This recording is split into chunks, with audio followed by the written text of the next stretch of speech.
বাড়িতে কাউকে কোনো কিছু না বলেই এবার সোজা গিয়ে গঙ্গার ঘাটে ঝাঁপ দিল কুসুম। হ্যাঁ বন্ধুরা, ভিডিওটা লাইক দিয়ে দেখতে থাকুন। যে মুহূর্তে কিনা কুসুম বলতে থাকে যে না, আমি একবার যে সিদ্ধান্ত নিয়ে ফেলেছি সেই সিদ্ধান্ত থেকে আমি এক পাও পিছপা হব না, কারণ আমি খুব ভালো করে জানি যে ছোটো সাহেবের জীবন রক্ষার খাতিরে আমার হাত থেকে হওয়া যে ভুলটা আমি করেছিলাম সেটা শুধরানোর একমাত্র উপায় এটাই আছে। এবং এই জীবনে আমরা না হয় আমাদের ভালোবাসাকে পূর্ণতা নাই দিতে পারলাম ছোটো সাহেব, কিন্তু পরপারে গিয়ে আমি আপনার অপেক্ষা করবো এবং সেখানে অন্তত আমরা এক হব।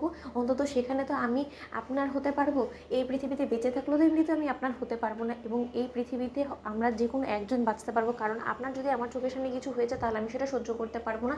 আমি তো জলজন্ত হয়েও আমি মরে যাবো, তার থেকে বরঞ্চ আমি মরে গেলে যদি আপনি ভালো থাকেন এবং এই গাঙ্গুলি পরিবারটা যদি বড় সড়ো বিপদের হাত থেকে রক্ষা পায়, তাহলে আমি নিজেকে অনেক বেশি ভাগ্যবতী বলে মনে করবো। ঠিক সেই সময় এই কথা বলা মাত্র কুসুম কাউকে কোনো কিছু না জানিয়ে চোরের মতন যখন কিনা বাড়ি থেকে বেরিয়ে সোজা গঙ্গার ঘাটে গিয়ে ঝাঁপ দেওয়ার চেষ্টা করে। ঠিক সেই মুহূর্তে সেখানকার উপস্থিত লোকেরা যখন বারবার করে বলতে থাকে যে এই মেয়ে, তুমি কি পাগল হয়ে গেছো? বলো তো, তুমি এরকম একটা গভীর জলের মধ্যে তুমি কেন একা নেমে পড়ছো? বলো তো, তুমি সাঁতার জন্য তুমি না সাঁতার জেনে এরকম করে যে তুমি ঝাপাঝাপি করার চেষ্টা করছো, এতে করে তো তুমি ডুবে মরে যাবে। ঠিক সেই সময় কুসুম যখন বলতে থাকে যে সেটাই তো করতে চাই এবং আমি ডুবে মরার জন্য তো এখানে এসেছি, আমাকে একটা পাপের প্রায়শ্চিত্ত করতে হবে এবং সেটা করার জন্য আমাকে বিধান দেওয়া হয়েছে যাতে আমি আত্মহত্যা বা ডুবে মরার চেষ্টা করি, এবং সেটাই আমাকে করতে হবে, আমাকে আটকাবেন না। ঠিক সেই সময় তারা নানানভাবে চেষ্টা করা সত্ত্বেও কোনো মতে কুসুমকে আটকাতে না পেরে এক পর্যায়ে কুসুম যখন কিনা জলে ঝাঁপ দেয়, সেখানে কুসুম সাঁতার না জানার কারণে এক পর্যায়ে যখন কিনা অনেক কষ্ট যন্ত্রণা পেতে থাকে। ঠিক সেই মুহূর্তে সেখান থেকেই একজন হঠাৎ করে গাঙ্গুলি হাউসে ফোন করে বলতে থাকে যে এটা তো ও কুসুম সরকার, গাঙ্গুলি গ্রুপ অফ কোম্পানিজের ব্র্যান্ড অ্যাম্বাসেডার, ও আত্মহত্যা করার চেষ্টা কেন করছে এবং ডুবেই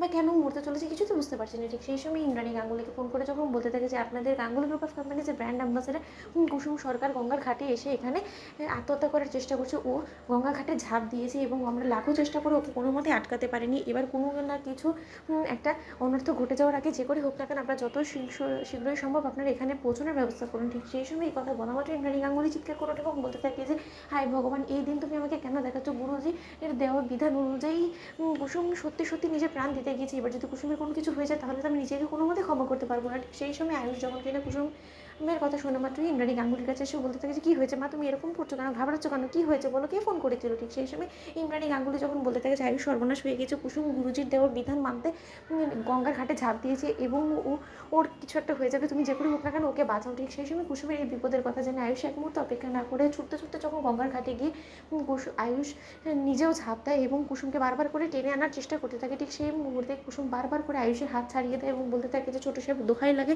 আমি আপনার কাছে হাত জোর করে অনুরোধ করছি, আপনারও কিন্তু জীবনের অনেক বড় একটা ভাড়া আছে এবং আপনি কোনো মতে আমার কারণে আপনার জীবনে বলি লাগাবেন না, আপনি এখান থেকে চলে যান, আমি যে করে হোক আজ মরবই। তো বন্ধুরা লাইক কমেন্ট শেয়ার করো, সাবস্ক্রাইব করো।